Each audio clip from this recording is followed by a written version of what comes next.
Hello, everybody. This is Bill with another edition of Billboard Comics special trip down memory lane for me called Growing Up Comics. This is my way to kind of bring the past history of the comic book industry alive through my eyes and my perspective growing up as a comic book reader. If you like what you see here, don't be afraid to hit the like button and subscribe. It helps a lot. It helps with the algorithm. It helps get this thing to other places, and it would help me out greatly. I would greatly appreciate it. Also, if you have any memories about the topic we're covering today that you'd like to share, or you want to get in a conversation, or maybe I got something wrong, that's a very strong possibility. Put something in the comments just to actually kind of make it like more of a conversational aspect and make it a little more fun for everybody. I like to have like a community about this site, and you can be part of it, and you can be on the ground floor of it too if you want to. Today, I'm going to talk to you about a special event that happened in 1984. Me, as in 1984, I was like 12, I believe, for most of it. I turned 13 in November that year, and I was reading comic books all along. And then along the summer, they said something about hey, Marvel came up with this thing in the books. Hey guys, we have to announce something to you. All the editors, I'm paraphrasing of course, this is not a direct quote, all our editors are going to San Diego Comic Con to discuss the new Marvel comic books with all the fans out there. As such, we're going to leave Marvel in the fine hands of their assistant editors, and for the entire month, the assistant editors are going to be in charge of all the content in the Marvel comic universe. This, of course, hopefully they don't screw it up too much, but trust them to do the best jobs possible. This, of course, setup was originally known as Marvel's Assistant Editors Month. I, as a kid, thought, oh, well, this is nice. This is good. Like the regular editors get a working vacation out in San Diego, nice sun and everything like that. Even then, I kind of was beginning to suspect how big San Diego Comic-Con was, so I understood the implication of that. And you know what? Those assistant editors would get a nice, on-the-job experience editing a comic book. I thought that was really a great, magnanimous kind of idea to go through. Of course, I was an idiot. I'm an idiot most of the time. I haven't really grown out of that. But at the time, I didn't really realize that this is just a gimmick. Everybody, every year, goes out to San Diego Comic-Con to ply their wares. That includes the editors and the assistant editors, and probably any creative personnel that they would have there. But for me, as a comic book reader, I thought wow, this is gonna be cool. And then the books arrived, and they were a mixed bag of some the weirdest stuff you'd ever want to read, some of the stuff that pushed the boundaries further than I've ever been, and also arguably the best Spider-Man comic book story ever made. I'm going to cover that today. Today's topic is, if you haven't guessed it, Marvel's Assistant Editors Month. Basically, they went through all the comic books and stuff like this, and one thing I went looking back and researching about this, I was amazed by there are certain books that didn't take part of it. Some might have just a little thing added onto it, like a little 2-page story that ties into it. Some might just have a 1-page story. Some might just have something as simple as the box in the corner. It's usually held the superheroes inside, being replaced by a photo of the editor turned into the Thing or the Hulk or something like this. If you ever want to see Ann Nocenti as the Hulk, this was the month to do it. Some people leaned into it more than others.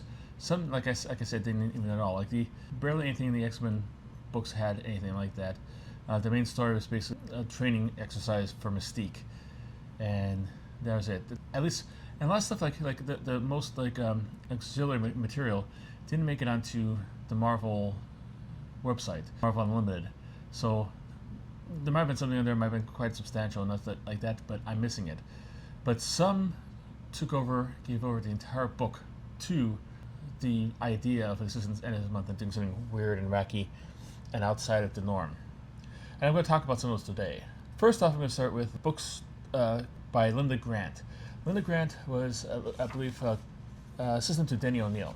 Her books were Alpha Flight and G.I. Joe and a bunch of other ones.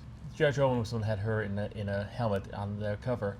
The rest of them didn't really have much of an impact, change or anything like that. I think the biggest one that she had was Alpha Flight number 6.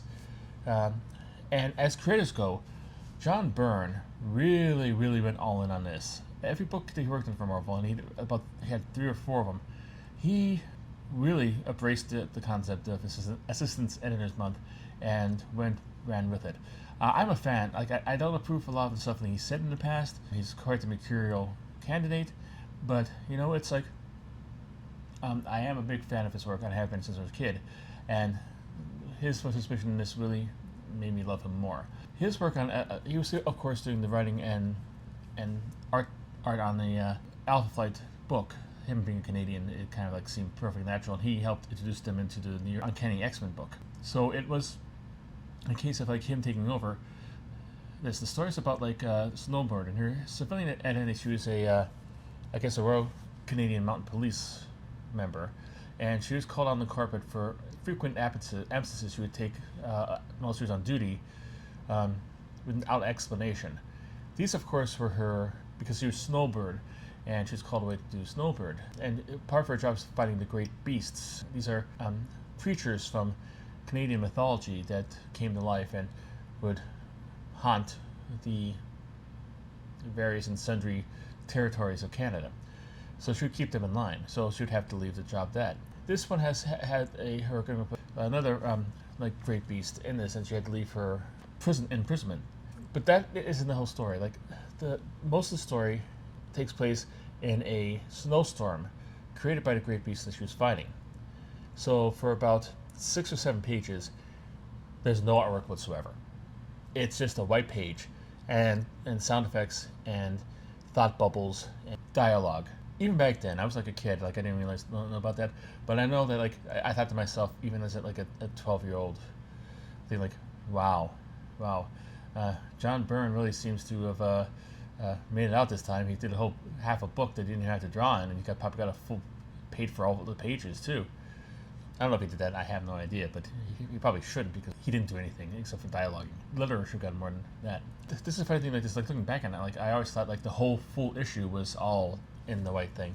It's only a portion of it. There's a lead up until the actual fight and the excess of the fight that is actually fully rendered and done, and they check in with like Guardian and stuff like that. So there's like a whole bunch of stuff going on. Like the advances, like the whole plot line of the whole series, but when the fight comes, it's all white out, and like it's just I thought it was like really nervy for them to actually have one of the most important parts of the actual story and have nothing on the page, and it just be like bang, boom, oof, I'll get you now, and it's just like incredibly cheeky and incredibly like inventive. So that's one of the things I remember from that. We're talking about Ann Nesenti already. She was the assistant editor to Carl Potts, and also I guess apparently for Al Milgrom. She did she was the assistant editor on an issue of Marvel Fanfare, which she replaced the Al Milgrom used to have like a one-page strip, which was his editorial, and called Editorial Al, and she replaced her with herself in there as Editorial Gal. She did have like several things. She was another one who replaced herself in the actual character box on the cover, usually as a character that's inside the book. For Defender, she became the Angel. For the Hulk, she was the Hulk. For Thing, she was turned into a Thing, with her hair, trademark brunette hair on top of the whatever character it was. The actual books like mostly didn't do much for anything. Like she did have like a segment on top of Defenders to open the Defenders, and it was kind of like a joking around kind of like segment. But the main body of the book was straightforward, nothing really weird. She appears in a framing series for the Incredible Hulk number 281, I believe, is the number of it, 291. And it on the cover, this is one of the comics when I was a kid that I kind of shied away from because the cover actually literally scared me. It was Thunderbolt Ross with a gun to his head that he's going to commit suicide. How they got away with it, I don't know. I don't know if that would fly today. It probably wouldn't fly 20 years before it hit, but it had to there. And I thought, like, I don't want to see a guy kill himself. Of course, it being comics, reading it now as an adult, he did not kill himself. But the framing sequence is Bruce Banner visiting Ann Nesenti at Marvel Comics. In universe, Marvel Comics is recognized as the publisher of the adventures of the characters of the Marvel Universe. You know, Fantastic Four licensed their adventures as the Fantastic Four to Marvel Comics, and they have creators working on it. And it's like the conceit is like, they're still a comic book company that covers like the Marvel characters, only they're doing kind of adapting their adventures instead of actually creating them from whole cloth. And it's been going on for quite a while before this thing, so this is not a new thing for the Assistant Editors Month. This was happening all along, but that her contribution to that a framing sequence, like at the beginning where Hulk visits her and talks about like Hulk is like talking about the story that's about to happen and leaving it to her, or leaving it, and about how like he's starting to get a little depressed and stuff like that, and he's like sad about the story that goes on, which is about, the whole thing's about like, it's basically like a history of Thunderbolt Ross with him talking about his failures in life, and he does actually take the gun out, but he decides, no, I'm going to live with this failure and being a loser and all that kind of stuff, and goes on by itself. So it's a little psych out for that. The only one of Ann Nocenti's assistant edited books that actually came in with the whole line of the whole wackiness of Marvel Assistant Editors Month is Thing number 7. This is the 7th issue of the Solo Thing series, the first one, that followed in after the cancellation of Marvel 2-in-1. It was written by John Byrne, again, proving that he's like he really went all in on this. And it features 2 stories. The first story is a big kind of like story about the Thing coming up against this guy who's has atomically powered shoes called Goody Two Shoes. He looked like he's from like Sweden or perhaps the Amsterdam. I was going to hit the bank, but now I have to fight the Thing. And he decides he just basically kicks the crap out of the Thing for about like 11 pages before Thing eventually gets the upper hand. That story ends. The next page is a story written and drawn by John Byrne with the title of As Said by the Thing. What the? It's him finishing reading the first story in the book and him taking issue with it. He is so upset at the fact that he's made it seem like a loser compared to this guy. He decides to go to Marvel Comics and take issue with the creators of it, which would be Ron Wilson, Ann Nocenti, and John Byrne himself. John Byrne is a character in this actual series. And John Byrne writes himself to be the most arrogant, stuck-up, snooty, full of himself, egotistical narcissist in the entire world. Take that what you will. But it's just so fancy playing out. And the Thing being mad and going in there. And he goes in there and like John Byrne is just irritating the heck out of him because he's so arrogant he doesn't realize the kind of peril he's in. Ron Wilson is trying to actually calm him down, and then Cynthia's coming down. They finally get him calmed down, and then John Byrne says something, some of your adventures are boring anyway, and that sets the Thing off. And all you hear is behind closed doors is bang, bang, bang, boom, boom, boom, and he leaves, passes Roger Stern on the way out. Stern, you never worked on me, did you? Yeah, good, you're safe then. And he walks away.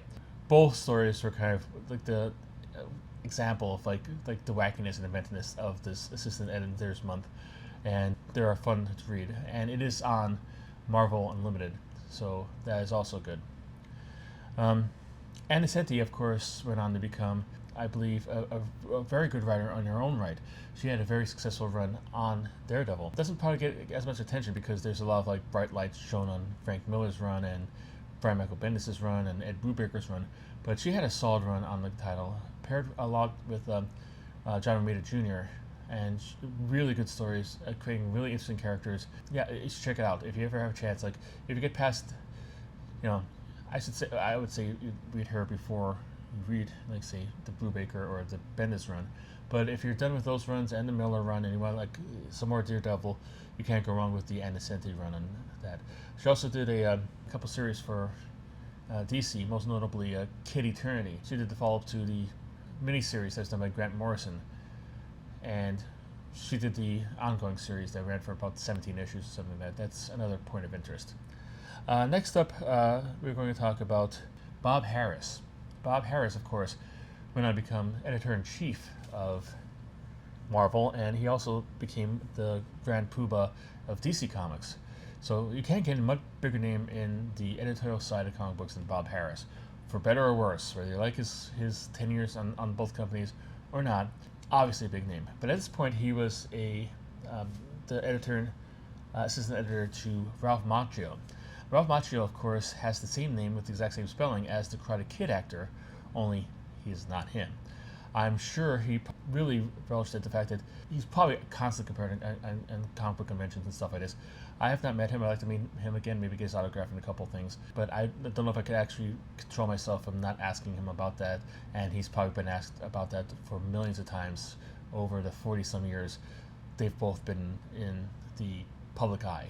Of course, he is the Marvel editor is least famous of the two, so it's kind of like, it'd be interesting to get his perspective on that. For the most part, he had like not really much things to do with the comic books, but he did he edited Dazzler number 30, and Dazzler number 30 was a special issue that took place at San Diego Comic-Con. She fights a villain that has taken over the place, and it does feature a sort of cameo by Ralph Macchio. Ralph Macchio gets a rare, distinct honor from people on here. And if you've seen my top 10 cover artist of all time video, you know I really mean this. I'm not being sarcastic. He is drawn on the cover, painted on the cover, as a matter of fact, by Bill Sienkiewicz. So he's got a beautiful picture of his face there. I hope he got like he was given the original art for it, because it's a beautiful piece of art, a beautiful composition, one of my favorite covers of all time, and he's on that. So that was Bob Harris's contribution to this. Mike Higgins was the assistant editor to Bob Budiansky, and one of his books included the Fantastic Four. His issue was kind of straddled the line between the absurd and the continuity-based, nothing has changed kind of thing. Involved Reed Richards being arrested by an intergalactic cartel of alien planets and put on trial for allowing Galactus to survive. That seems like a pretty interesting, regular down-to-earth kind of comic book thing you'd have. Only John Byrne was called to testify on his behalf, because he's the chronicler of the Fantastic Four's adventures for Marvel Comics. So he's taken with the Watcher to this great big tribunal where Reed Richards is putting on there, and it's kind of a trippy, involved kind of thing, but it's subtle, so it's not too wacky, too out of place, but it's still kind of unusual that you probably wouldn't have seen it if it wasn't Assistant Editors Month. And let me see here. Next one would be Elliot R. Brown, who was Louis Jones, also known as Louis Simonson's assistant editor on the X-Men books. Basically, he had certain little comedy things in there, but mostly like I said, the Uncanny X-Men dealt with Mystique trying to train herself to face the X-Men all by herself, and failing at it. But it was basically a conventional comic book story. Elliot R. Brown might have had a backup on certain things and all kinds of stuff like that. His main contribution to the Assistant Editors Month is one of my favorite comic books of all time, Uncanny X-Men Annual Number 7. This is a book that I laughed out loud when I saw it, and I read it recently for this thing, and I laughed out loud again. Basically, the X-Men were playing baseball in the backyard of the Xavier School for Gifted Mutants, or whatever. They usually do that all the time. They usually have regular baseball games they just pick up there. That's kind of one of the character points that Chris Claremont put in there. He also wrote this one. And all of a sudden, out of nowhere, a spaceship appears above their mansion, and Galactus pops out. And he says, "I need to take your home." And he steals the entire mansion and takes it with him. The X-Men eventually, of course, go after him to try to find that, and they soon find that wasn't a Galactus at all. That was a pesky alien character, kind of like the Mr. Mxyzptlk from the Superman books, called Impossible Man, who could make himself create anything out of himself, imitate any person, anything, whatever. But usually it's in a green and purple kind of color scheme. So he came as a green and purple Galactus, but since Galactus has a lot of purple in his color scheme, he kind of fit in there. So the X-Men try to track him down, going from place to place to place to place, to try to get their mansion back. And while he's stealing stuff like Nick Fury's eye patch and all the Wasp's costumes, and it takes him from the Shield helicarrier to the Avengers Mansion to an extended period where it kind of wraps up in Marvel Comics, with a lot of in jokes and kind of witty asides and stuff like that. The art was by Michael Golden. Michael Golden, a really good artist, I think, from the era. He kind of really didn't do much majorly. I think he did like Micronauts, and he did certain other stuff, a lot of GI Joe covers and stuff like that. But I don't think he actually did like not really major books like kind of like Spider-Man or Hulk or Captain America. And he probably would have been a bigger name even if he did that. But he had a really good art style. But the unique thing about this issue was that his artwork was done by a different inker. Like every several pages, there's a different inker. And I think he had like 2 or 3 pages that were done by other artists. I will put the whole thing up here there for your perusal. But first of all, it's good to read the story because it's a funny story and it's really entertaining and unique and interesting. But it's also good to see how inking changes a person's pencils, because Michael Golden has a unique style, but you can see how it changes from page to page depending on who's inking on it. It's a pretty good example of that. Next, we're going to go through the people who had leaned most into it. First of all was Mike Carlin. Mark Carlin at the time was the assistant editor of Mark Gruenwald, and they were in charge of like mostly the Avengers books, Captain America, Thor, the Avengers themselves, and Thor was kind of exempt from this whole thing, the whole shenanigans. I read online like they have like a whole list of on the like one of the Marvel wikis of all the issues, and they explain like the only thing in there is Mike Carlin and Walt Simonson dancing. It did not appear up on the, if it was something, it didn't appear up on the issue in Marvel Unlimited, but this has happened during like the 3rd issue of Walt Simonson's revamp of Thor, the one with Barry Bill breaking the Thor logo.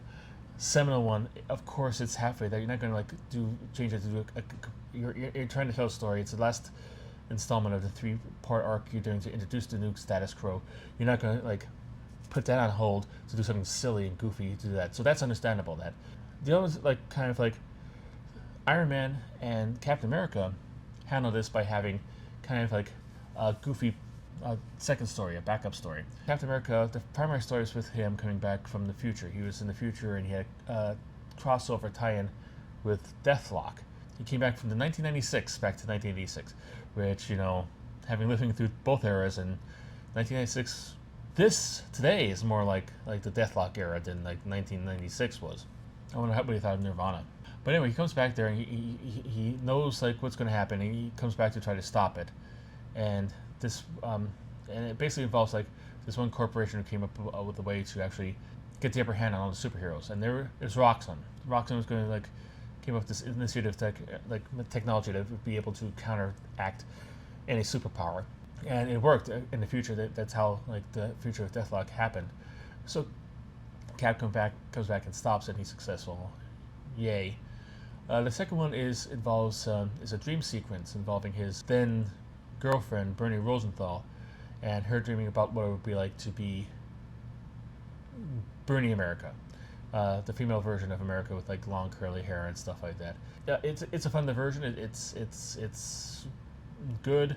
It doesn't have the impact or power as some of the other stuff on there, but it was funny. It was good. Much more powerful was the Iron Man issue.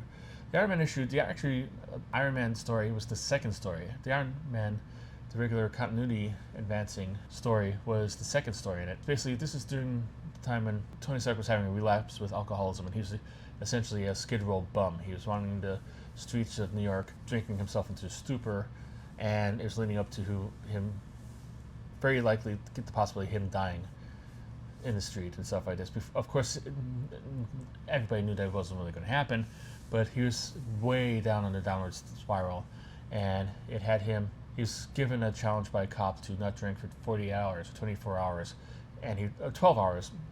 One of those hours divisible by 12, and he'd come back and give him $50 if he made it through the whole time. And about his struggles not to drink doing that. Written by Denny O'Neil. It was like this arc was very powerful.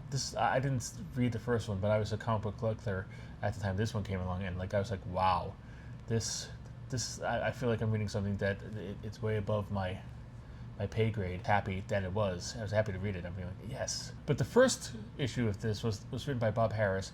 I think still artwork on both was by Luke McConnell, a very underrated comic book artist. I believe he did Iron Man. He did like the Suicide Squad, the John Ostrander, their Suicide Squad. The first one is about this group of neighborhood kids. I think they were like in New York, but they were a play date group who mimicked the Avengers. They had like cutouts and like like Captain America kid had like a trash can lid stuff and all ragtag homemade kind of costumes that mimicked the Avengers, and they were taking it super seriously, so much so that like when Iron Man left the Avengers, as he did because he's drinking himself to death on the streets of New York, which they didn't know, the kid who had to play Iron Man, whose costume was an old stew pot with the high eye holes cut into it, he was asked to leave the group because Iron Man wasn't on the Avengers anymore, and he was really not happy about that, and he kind of like did the whole, it's kind of a parody of the like whole superhero stories about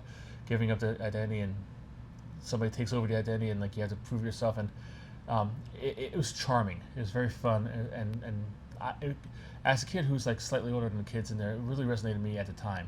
I really dug it, and reading it back now, I find it charming and I find it like very entertaining. So it was very good. But the big one that pretty much all of it was assistant editor worthy is Avengers 239, and this is the issue where the Avengers go to meet David Letterman. I am a huge fan of David Letterman. I was a big fan of Late Night with David Letterman. I should learn to talk slow enough so the words get out of my mouth. Big fan of David Letterman. Big fan of Late Night with David Letterman. I don't know about this time, but maybe not this time, but soon afterwards, I would try to stay up. I had a TV in my room, and I'd try to stay up there and just watch Late Night David Letterman before I went to bed. So it ended up me being incredibly tired when I had to wake up 6 hours later to go to school, but I didn't care because I went to bed happy and smiling and laughing. So I was a fan of David Letterman, and a fan of the Avengers. So this is like two of my favorite ships in the ocean colliding with each other. And it has some of the goofiest artwork ever. I mean, I'm going to pop up some of the artwork here. You see the cover. God, I mean, David Letterman's hair, it seems more like a helmet than an actual hair. His hair didn't look like that in real life. At the time, I don't think ever it did. I mean, I know it's the 80s. I know you're exaggerating for comedic effect. I know that. But holy cow, I mean, like, so the whole thing is like the fact that like the Avengers are called to be on Late Night with David Letterman, but the main team is off doing something, or they're all doing individual adventures, so you have to get the ragtag thing back. Hawkeye came back. I think this is the follow-up to his miniseries, and he came back with his new Bride Mockingbird. He came back, he's pressed in service, so he gets on the phone, and he gets like Black Widow to come there, and Black Panther to come out, and Wonder Man to appear on the thing. So that's the team of the Avengers that came out there. I guess the Black Knight was busy, so they had to go to Wonder Man instead. So they're there, and there's this wannabe Avenger kind of like guy who wants to prove his worth by defeating the Avengers, but he's really a technical guy. I think his name is the Fabian Stankiewicz. So he came on there, and he's like he jury-rigged like the cameras and the lights and stuff to battle the Avengers. And the Avengers trying to like free themselves from this, and like, well, he goes over and talks to David Letterman, and nobody mentions how he was able to do this with anybody noticing or anything like that. But he does this, and he's there talking to David Letterman, and David, oh, you do this? Oh, yeah. And then David Letterman hits him in the head with a giant doorknob, knocks him out, and saves the day for the Avengers. So, yeah, that was a fun little detour into two of my comedic loves coming together. One is actually a serious comic book, and the other is late night talk show of the past. Probably going to wrap it up by having the line of books that actually went deepest into this little foray of insanity, which were the Spider-Man books. And you think of all the books that you would have to be serious, obviously the X-Men, but Spider-Man would be the second most important one that you'd think would like back off a little bit and not have as much shenanigans inside it. But oh boy, there are shenanigans aplenty in these. The assistant editor was Bob DiNatale. Now, and he's one of all these people who I've not heard of since. He has done some stuff. I think he wrote some stuff for Marvel Comics Presents and stuff like that. So, but he hasn't gone into like Bob Harris level of fame, let alone Ann Nocenti level of fame. It's no fault of his own. He probably went on to do other stuff. He's probably been successful in other aspects. This is not a slight against him, but he was the assistant editor to Danny Fingeroth, who was like the editor of the Spider-Man books. I'm going to start from the wackiest, moving into the most realistic, because I want to end with the most realistic, because that's where the best story of Spider-Man ever happened. First of all, like in Marvel Team Up number 139, I believe that's the number. Let me check my notes. Marvel Team Up 137. In Marvel Team Up 137, we have a team up that nobody seemed to ask for, but we got anyway. It's a team up between Aunt May and Franklin Richards, one of the oldest supporting characters in Marvel continuity, and one of the youngest at the time. He's like basically like a 5-year-old. And they have to face off against Galactus. The thing is essentially one big parody of the Hostess ads that were popular like 6 or 7 years prior. If you haven't seen the Hostess ads, maybe I'll do like something on that, but there's plenty out in the, online without me doing one for you to learn about that. It's basically ads that appeared in the comic books which featured the actual superheroes having to face off against people who were really crazy about like Hostess snack cakes or Hostess fruit pies. And basically the thing ended not with any kind of fisticuffs or having them been knocked silly. They just throw a fruit pie at them and they forget the crime they're doing and get taken off to jail while they're eating the fruit pie. It's formulaic and it's funny, but it's a part of nostalgia for our era. This issue was an entire kind of thing about that. Basically, they kind of sate Galactus' hunger by giving him a Twinkie, and then try to give him as many Twinkies as possible. And they built this, if I recall correctly, because this is not, I don't know why, it is not on Marvel Unlimited. It's a sin. It's a sin. It's a shame. It's something that it should be, because I really like to read this, and I don't know why it's not. Maybe because they think it's like, I know they only have a certain amount of bandwidth and they have to reserve it for stuff. I think all Marvel Team Up, maybe there's some kind of licensed stuff in it they can't use it. I think all of Team Up should be on Marvel Unlimited. It's one of their best series from the 70s and the 80s. But this issue's not in it, for whatever reason. But they make a giant space Twinkie for him to eat. I don't think they call it Twinkie, it's Golden Snack Cake. So they get them sated, and as a reward, Galactus makes Aunt May his new herald, called Golden Oldie. And I think it might have been revealed as being like somebody's like dream after having food poisoning or something like that. But that's the whole issue. That's the whole issue about that. Like there might have been something else in there, but like I said, I have the issue. I have a complete set of Marvel Team Up, but it's in storage and I can't get to it, and I can't read it, and I'm not going to pirate it. Sorry. I'm not going to buy it again because, like I said, I already had it. But that was the big thing about that. That's the main thing. That's the wackiest of the Spider-Man books. Almost as wacky, but not quite, is Peter Parker Spectacular Spider-Man number 86. 86. This is a legendary one where the artwork was done by Fred Hembeck.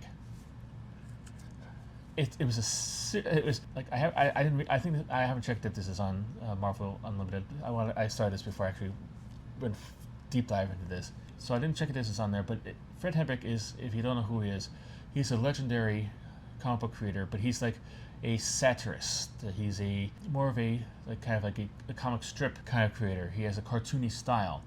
He's noted for his having knees and elbows with squiggles on it, as stuff like this. He has done a whole bunch of stuff for Comic Buyer's Guide. He had a great strip in the DC books in the 70s, and he did a whole bunch for Marvel as in Marvel Age. He had in the middle section, the centerfold, he had a strip that took up 2 pages, so he had that whole thing. So if you're probably familiar with his work somehow, some way, if you were reading comic books at all in the 70s or 80s. However, he's not a superhero artist. He's not. He doesn't draw in a realistic style. He doesn't. He probably could. He probably excel at it, but he doesn't. He's a cartoony style. He's a cartoonist. He does cartoons. But he was hired to do the artwork for this, and it is basically a straightforward story, if I recall correctly, of Spider-Man facing off against the Human Fly. Not the Human Fly, because Human Fly was a different character. He was called to do a thing against the Fly. It's one of Spider-Man's villains. It's kind of had fly powers, for better or worse. But it's a conventional story, written conventionally, but just with Fred Hembeck's artwork.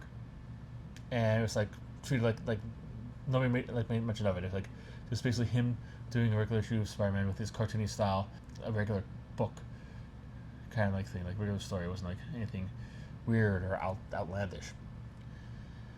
The final Spider-Man book is Amazing Spider-Man 248. This makes the Assistant Editor's Month all worthwhile to me, personally. It made it back then, it made it now. Reading it again, and it was awesome. The first story in it is a conventional superhero story. It's a Spider-Man facing against Thunderball from the Wrecking Crew, chasing him across like all of New Jersey until they finally come to a big power station, and he basically, electrocutes him to unconsciousness because, Thunderball has a Asgardian wrecking ball, and he has superpowers, and he's very super strong and super resilient, and has a great deal of vulnerability. So that's the whole thing about him fighting him across New York and into New Jersey and stuff like that. The second story was the kid who collects Spider-Man. And if you have heard about this before, hope you have heard about this before. It, like I said, it's like, I think, one of the best Spider-Man stories ever. Basically, at Bones, it's basically like a way of reintroducing Spider-Man to new readers. He's going through, you can see he goes into his kid's bedroom. Go, hey, how you doing? Like, I hear you like Spider-Man. I'm here to say hi. How you doing? Like, oh wow, I'm great. Yeah, I have all your stuff. Look at this. Like, and the kid has like all his news clippings from the dates he was on, like as a performer, all the way up to the latest Daily Bugle headline. He's picked bullets out of the wall that he's dodged out of bank robberies and stuff like that. He's got like pieces of his costume that might have ripped and torn and found and stuff. He's like an ultimate collector. He's only about 11 or 12 years old, but he's doing that. So Spider-Man decides to come there and ask any question you want. And, they go question hey, are you web shooters? No, I use these web shooters. Oh, what happened? I lost somebody very dear to me. So it's basically a Bones to try to actually explain. I'm sorry, I get tear up because I know what's coming. Spider-Man to this kid, and you're wondering why is this? Okay, this is nice. He's doing this to this kid. That's great.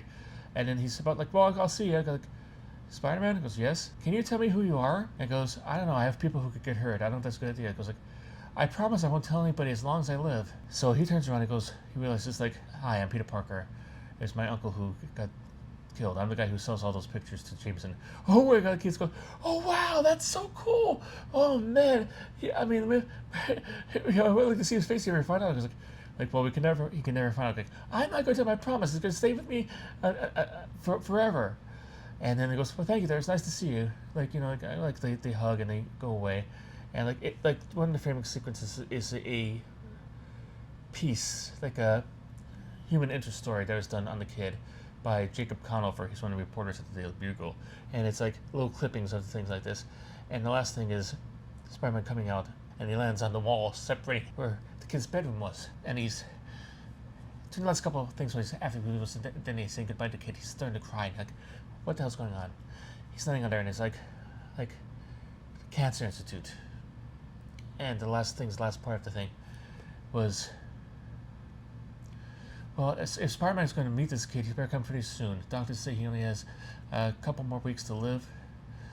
He's suffering from leukemia. He only has a couple more weeks to live. Boom!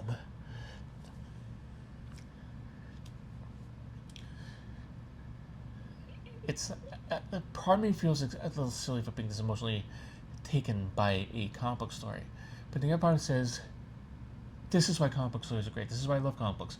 This is why a lot of people love comic books. You could tell all kinds of stories, even emotionally powerful stories, with people dressed in blue and red jumpsuits with webs all over them. It struck me when I read it when I was a kid, when I first got it in my pull list, and it hits me now. It's the most powerful. And it was written by Roger Stern, which is why he's one of my favorite writers of all time. Alan Moore, Frank Miller, yeah. Roger Stern, during this period, was in fuego. And I'm not saying this as an Avengers fan. I'm saying this because it's a fact. And his artwork was by Ron Frenz. I think this is before he actually started doing the regular artwork on the title. There's still John Romita Jr. it was just so powerful, and showed it's designed to show like the Spider-Man, his origin, his powers, his technology uses, but it also went on to show why he's a hero. His heart and his humanity, and his it's just a beautiful story. It's just great. It's one of my favorites.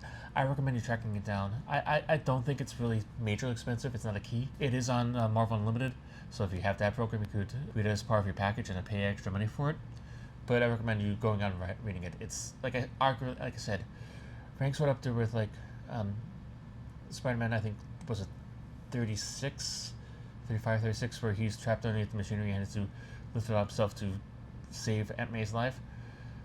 Ranks right up there as one of the best Spider-Man stories of all time, and I will die on that hill.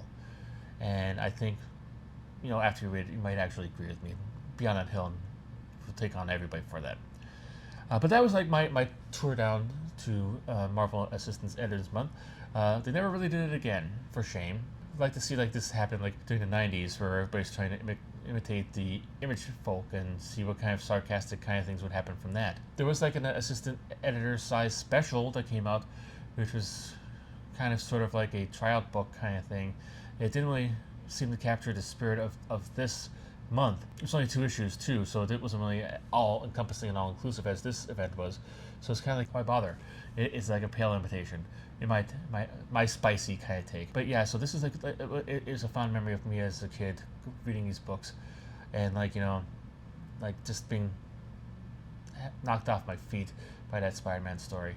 I cannot stop talking about how great it was. It's one of my favorite stories of all time. If I ever do like a kind of like list on here about like my favorite stories of all time, I get like ideas from YouTube. They have AI generated ideas for you, and most of them are crap because AI is crap.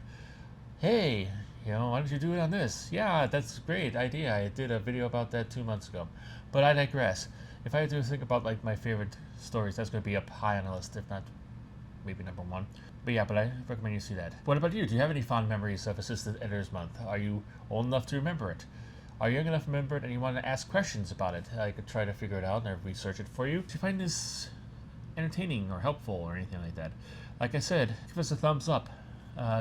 Leave a comment, subscribe, because I do this all the time. I have a whole bunch of videos already in the playlist for you to peruse, but I also have more that coming down the line that I haven't yet to even film. This is not going away soon, and if you like it, there'll be more of it for you.